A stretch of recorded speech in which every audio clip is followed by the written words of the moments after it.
For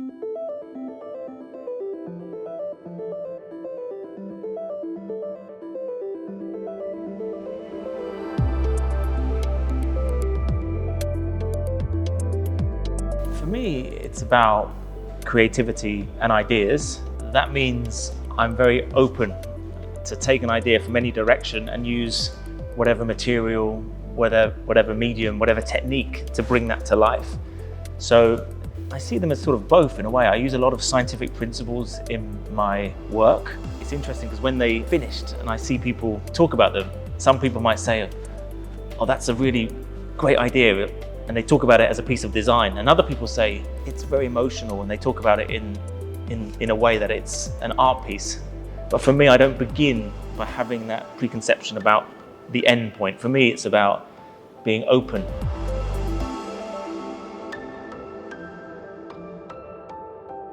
I mean, each material sort of tells a story.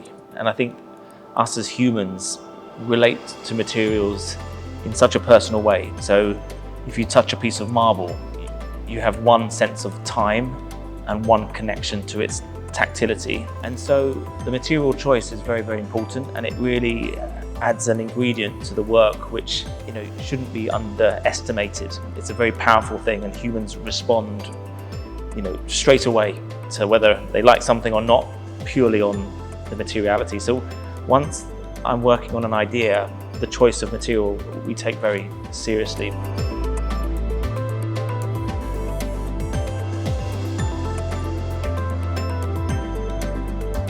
Passion, hard work,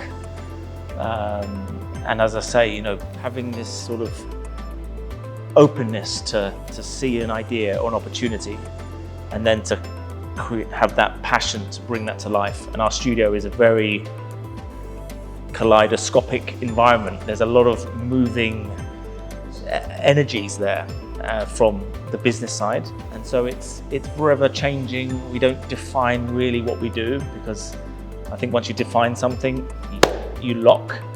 And so to keep it fluid, there's a joy in that.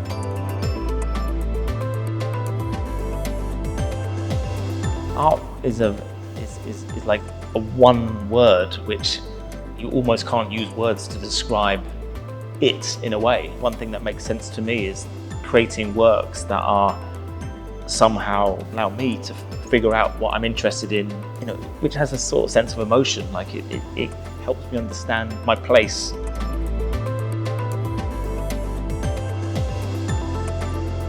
mean, a lot of work that we do is in that particular space. It's like, how do you create moments of connection? And so, like, if you look at sort of rapid development in cities where things tend to, in architecture, verticality, high tech, rigid.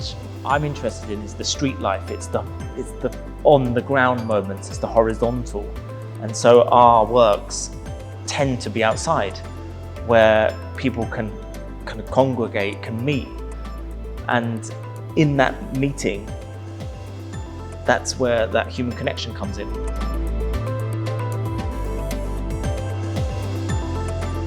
I mean, when someone says data to me, maybe it's the kind of the journals that I'm reading, but there's sort of a nervousness about that, because collecting data about human behavior on one hand could be very, very beneficial for society moving forward.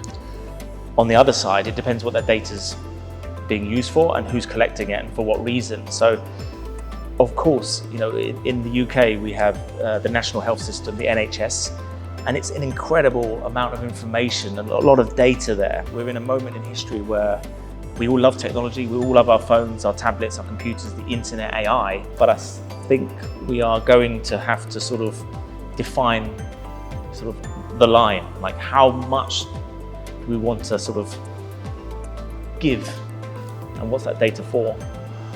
And I think there needs to be a lot of trust within that process. So I'm sort of emotionally in different directions.